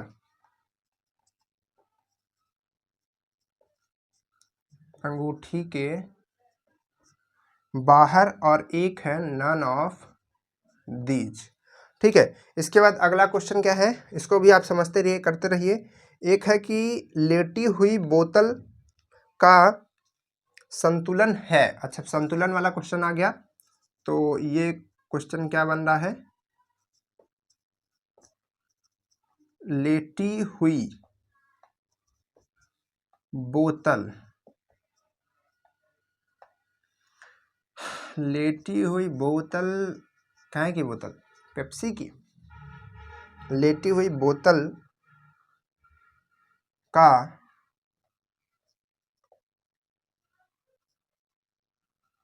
संतुलन है। आपके पास चार ऑप्शन है, एक है स्थिर, एक है अस्थिर, एक क्या है, एक आपका होगा उदासीन, एक आपका होगा उदासीन, और एक आपका होगा कभी स्थिर और कभी अस्थिर, ठीक है। इसके बाद एक क्वेश्चन और है, उसको कहाँ लिख दिया जाए, यहीं पर लिख दें। चलिए तब से इन क्वेश्चन को करते रहिए, थोड़ा सा इसमें इंक डाल लेते हैं, तब आपको और अच्छे से दिखेगी, मजा आएगी, है ना, इसको करने में। इसमें इंक थोड़ा सा डाल दिया जाए भाई। चलिए, तो क्लास में मज़ा आती है तो क्लास को लाइक ज़रूर किया कीजिए, और चैनल को सब्सक्राइब, साथ ही साथ वीडियो को दोस्तों के पास भेजा कीजिए थोक के भाव में, ठीक है, भेजिए, इतना भेज दीजिए कि देखें ही। और जो बच्चे ग्रुप में नहीं जुड़े हुए हैं वो बच्चे यहाँ पे मैसेज करके, यहाँ पे जो नंबर होता है, ठीक है, उस पर मैसेज करके ग्रुप में ज्वाइन हो जाइए। आपको वहाँ पर बुकलेट वगैरह सब कुछ ऑलरेडी बहुत बच्चों को दी जा चुकी है, आप लोगों को भी फ्रीली वहाँ पर सब कुछ आती रहती है, एकदम टोटली फ्री है सब कुछ, ठीक है। क्लास भी यूट्यूब पे फ्री है और यहाँ पर ये चीज़ें भी फ्री हैं। चलिए आगे बढ़ते हैं, नेक्स्ट क्वेश्चन क्या है, गेंद, अच्छा गेंद नहीं है, गोंददानी, सिंगारदानी सुना भाई साहब, गोंददानी कहाँ से आ गया, गोंददानी शंकुआकार, शंकुआकार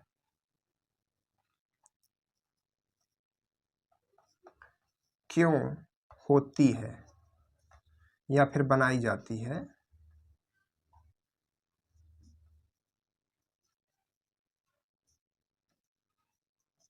बनाई जाती है, क्या क्या लिखा है कि अधिक गोंद आ सके, क्या बात है, अधिक गोंद आ सके, उठाना आसान हो, पहला हो गया ये, दूसरा हो गया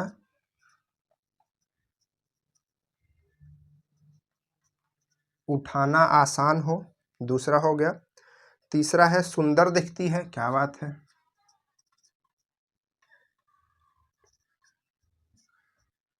सुंदर दिखती है, और चौथा क्या है, लास्ट ऑप्शन आपका है कि उसका गुरुत्व केंद्र नीचे रहता है, उसका सेंटर ऑफ ग्रेविटी नीचे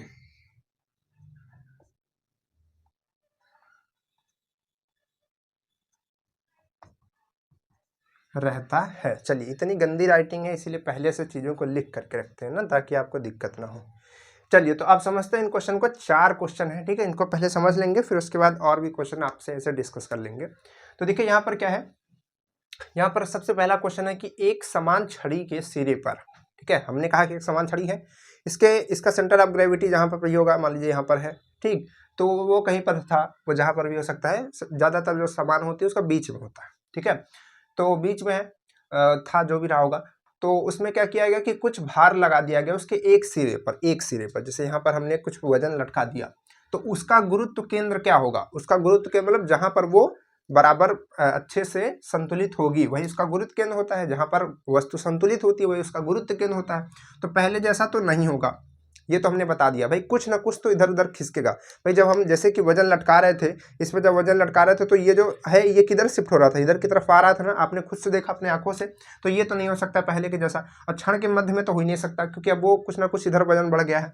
उसके बाद है कि भार की दूर होगा कि भार के पास होगा, तो अब इसी में ऑप्शन में कंफ्यूजन है। तो हमने जब इधर भार लटका रहे थे तो भार के पास में आ रहा था कि दूर जा रहा था, भार के पास में आ रहा था ना, तो भार की ओर आएगा, भार से दूर नहीं जाएगा। बात क्लियर है। ऑप्शन नंबर क्या है, सेकंड इसमें राइट हो जाएगा। उसके बाद है सोने की चांदी नहीं भाई, सोने की अंगूठी का सेंटर ऑफ ग्रेविटी क्या होगा, तो सोने की अंगूठी के सेंटर ऑफ ग्रेविटी बीच में होगा। किसकी बीच में, अंगूठी के बीच में। यही तो हमने आपको समझाया, अपनी अंगूठी निकाल करके देखिए, ये हमारी अंगूठी यहाँ से इसके बीच में होगा, बीच में कहीं भी, ठीक है। ये जो खाली जगह है वहां पर परिधि पे भी नहीं होगा, परिधि पर भी नहीं होगा, परिधि पे नहीं होगा, बाहर तो होगा ही, नॉट तो है ही नहीं, ठीक है। इसमें आ जाएगा अंगूठी के बीच में। लेटी हुई बोतल का संतुलन कैसा है, हमने आपको बताया 3 तरह के संतुलन होते हैं। एक होता है स्थिर, तो लेटी हुई बोतल, ठीक है। तो अगर हम उसका, जैसे लेटी हुई बोतल है, ये बोतल के शेप का ही है, या मान लीजिए हम कोई बोतल ला ही देते हैं भाई, बोतल, ये चलिए ये बोतल रही, ये हमारे पास बहुत सारी बोतल हैं छोटी छोटी, तो ये बोतल हो गया। तो अब ये क्या है, लेटी हुई बोतल है, इसको अगर हम पोजीशन चेंज करने की कोशिश करेंगे, इसकी पोजीशन चेंज करने की कोशिश करेंगे, तो क्या इसका सेंटर ऑफ ग्रेविटी चेंज होगा, इसका सेंटर ऑफ ग्रेविटी कहाँ होगा, इसके सेंटर पे लग रहा होगा, इसके सेंटर पे ऐसा लंबा लंबा, ठीक है, तो सेंटर पे लग रहा होगा। तो अगर हम इसको ऐसे करेंगे तो भी वो तो वहीं रहेगा, ऐसे करेंगे तब भी तो वहीं रहेगा, ये सेंटर पे ही तो रहेगा, यानी कि यहाँ से यहाँ तक की डिस्टेंस सेम ही तो रहेगी। देखिए वो हमेशा क्या रहेगा, और प्लेन पे रहना चाहिए, ऐसा नहीं कि ऊबड़ खाबड़ जमीन पे। तो स्थिर रहेगा। स्थिर का मतलब होता है कि वो चेंज होता है, फिर उसके बाद वही आ जाता है।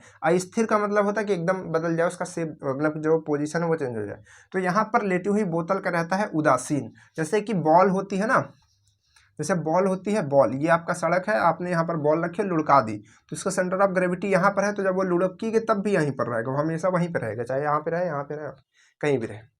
बात क्लियर है, ठीक है। तो इस तरीके से ये उदासीन होगा, अगर उसको हम पोजीशन चेंज करेंगे, लुढ़काएंगे तब, ठीक है। तो कभी स्थिर कभी अस्थिर, सब होगा ही नहीं, सब गलत हो जाएगा, ठीक है, उदासीन होगा, ठीक। इसका भी होगा और ये गेंद का भी होगा। क्लियर है।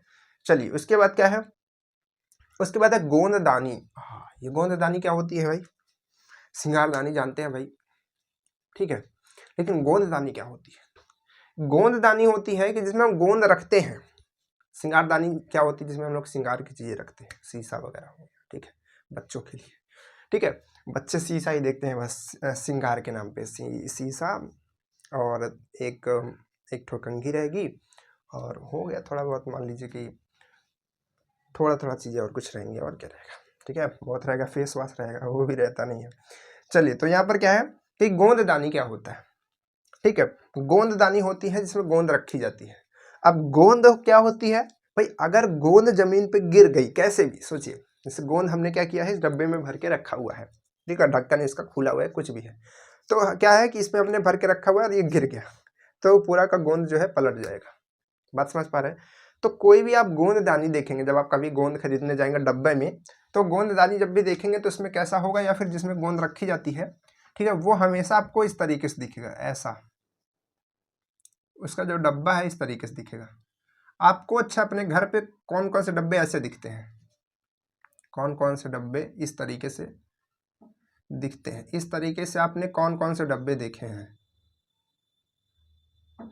आपने इस तरह से वो डिब्बे देखे होंगे, ये थोड़ा ज़्यादा ही निकल गया है, वो डिब्बे देखे होंगे जो, अब ऐसा नहीं कि आया तो किसी चीज़ का डब्बा था, आया तो मान लीजिए कि वो घी का डब्बा था, अब आप उसमें रखें नमक, ठीक है, बाद में, तो ऐसा नहीं है कि अब आप नमक रख दिए तो आप उसको नमक का डब्बा में, स्टार्टिंग में जो कंपनी से आया हुआ है आप उसको देखिए कि वो किस चीज़ का डब्बा था, ठीक है। तो आप देखेंगे कि उसमें जो इम्पोर्टेंट चीज़ों के डब्बे होते हैं, इम्पोर्टेंट चीज़ों के ज़्यादा, ठीक है, छोटे डब्बे होते हैं जिनको पलटने से दिक्कत हो सकती है, वो कुछ इसी शेप के बने होंगे। अगर आप घी का डब्बा देखेंगे, कभी श्याम घी का डब्बा देखेंगे, तो वो कुछ इसी तरह से होता है। हमारे पास और भी डब्बे होंगे, जैसे मान लीजिए हमारे पास एक ये ऑयल का डब्बा है, ठीक है, ये ऑयल का डब्बा हमारे पास देख पा रहे हैं, ये ऑयल का डब्बा। इसमें अगर आप देख पा रहे हैं तो इसका जो नीचे का पार्ट है ये ज़्यादा है, ऊपर का पार्ट कम है। अब ये दो कारणों से भी हो सकता है, मतलब ऐसा नहीं कि एक ही वजह से कि भाई आप कहेंगे नहीं सर इसमें तो क्या कि ऑयल ताकि कम आए इस वजह से इधर पतला कर दिया, सही हो सकता है, ठीक है, हो सकता है ऐसा, ठीक है, लेकिन ऐसा भी तो इधर पतला है इधर मोटा है, ठीक है भाई, इधर देखिए अब ज़्यादा है, इधर ये पतला सा है, ठीक है, तो उसमें कोई दिक्कत नहीं है, लेकिन इधर इतना बड़ा बनाने की एक ज़रूरत और भी है ताकि ये जो है स्थिर खड़ा रहे, ठीक है, इधर उधर ना गिरे। बात समझ पा रहे हैं? तो क्योंकि ये तेल है, ऑयल है, तो गिरेगा तो फैलेगा, खराब होगा, ठीक है भाई। पूरा का पूरा अगर इसे खोल करके गिर गया, जैसे मान लीजिए अभी कम है, ठीक है, ये पूरा का पूरा होता, तो जब ये गिरता तो क्या होता, पूरा का पूरा बिखर जाता, ठीक है। तो इस तरीके से जैसे कि हमने आपको दिखाई है स्याही के डब्बा, ये भी नीचे से आप थोड़ा सा चौड़ा है, आपको नहीं समझ में आ रहा होगा, थोड़ा कम दिख रहा होगा वहाँ से, ठीक है, लेकिन पास से देखेंगे तो और सारी चीज़, जैसे क्या और देखें हमारे पास बहुत सारी चीज़ें जैसे हमारे पास रखी हुई हैं, जैसे ये एक क्या है, जैकेट है, समझ लीजिए क्या है, ये नट और खोलने का सिस्टम है, इसमें बहुत सारे, ये सब जब आप इंजीनियर बन जाएंगे तो इन सारी चीज़ों का इस्तेमाल आपको करना पड़ेगा, ठीक है। तो यहाँ पर क्या है, यहाँ पर ये इसका एक स्क्रू ड्राइवर है, इसमें ढेर सारे तरह तरह के नट्स हैं। तो अगर आप इसका शेप देखेंगे तो देखिए इसका नीचे का जो पार्ट है, ठीक है, नीचे का इसका जो पार्ट बनाया गया है वो चौड़ा बनाया गया है, देखिए चौड़ा बनाया गया, ऊपर का पार्ट पतला बनाया गया, और इधर कम चीज़ें रखी गई हैं, ठीक है, ठीक, ताकि इधर नीचे वजन रहे और इसकी वजह से ये पलटे नहीं, क्योंकि पलटेगा तो ये तो और ही बिखर जाएगा, ठीक है, लगभग 30 है तो 30 इधर उधर गिर जाएंगे तो फिर हो जाएगा, तो इस वजह से इसको ऐसा बनाया गया है। तो अब आप अपने घर में आसपास में देखेंगे कि ऐसे कौन कौन सी चीज़ें हैं जिसको नीचे से चौड़ा बनाया गया है, ठीक है, ताकि वो चीज़ें गिरे नहीं, उसका सेंटर ऑफ ग्रेविटी जो है वो नीचे की तरफ रहे।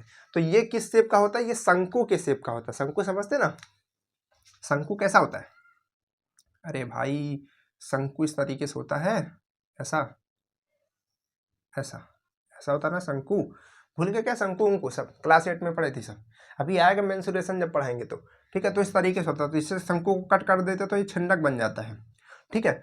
तो इस तरीके से बाल्टी आप देखिए, ठीक, तो ये जो चीज़ें होती हैं इस तरीके से बनी हुई होती है, तो ये गोंददानी इसी तरीके से यहाँ पर शंक्वाकार बनी होती है, ताकि उसमें अधिक गोंद आने के लिए नहीं बनी होती है, उठा सके इसलिए नहीं बनी होती है, सुंदर दिखने के लिए थोड़ी ना बनी होती है। सुंदरता किसको है भाई, हमको सुरक्षा चाहिए, सुंदरता नहीं, ठीक है। तो यहाँ पर उसका सीओजी जो है नीचे रहता है, किसका सीओजी, शंक्वाकार जो डायग्राम हमारे शेप होते हैं उसका जो सेंटर ऑफ ग्रेविटी होती है वो नीचे होता है, क्योंकि यहाँ पर नीचे ज़्यादा इसका मास रहता है, ठीक है। अगर आप इसको उल्टा खड़ा करेंगे, कभी कोशिश करेंगे, आप कभी कोशिश कर लीजिएगा, जैसे मान लीजिए कि आप ये शेप लीजिएगा ऐसा टाइप सा, इसको एक बार ऐसे खड़ा कीजिएगा, एक बार उल्टा खड़ा कीजिएगा, ऐसे इसको घुमा करके ऐसे इस तरफ से खड़ा कीजिएगा, ठीक है। जैसे मान लीजिए कि ये ए है ये बी है, तो इधर खड़ा करेंगे तो ये बी हो जाएगा, ये ए हो जाएगा, है ना, इस तरीके से खड़ा कीजिएगा, हो जाएगा। लेकिन शंकु कभी आप ऐसा करने की कोशिश कीजिएगा तो फिर आपको दिखेगा कि ऐसे थोड़ी ना खड़ा होगा, वो गिर जाएगा, तुरंत गिर जाएगा, ठीक है। तो यही चीज़ है, ठीक, देखिए जैसे बार बार हमारा इसका कैप गिर रहा है। तो आज की क्लास में हम लोगों ने बहुत सारी चीज़ों को समझा और बहुत सारी चीज़ों को सीखा, तो हम ये आशा करते हैं कि आज आप जो है काफ़ी चीज़ों को सीखे होंगे, जाने होंगे, और वीडियो को दोस्तों के पास भेजेंगे, इन सारी जानकारी को और फैलाएंगे, और जो क्लासेस हैं पिछली जो जिन्होंने नहीं देखी उसको भी देखेंगे, व्हाट्सएप ग्रुप ज्वाइन करेंगे ताकि आपको हर एक चीज़ मिलती रहे। चलिए फिर मिलते हैं आपसे नेक्स्ट क्लास में, तब तक के लिए बाय बाय।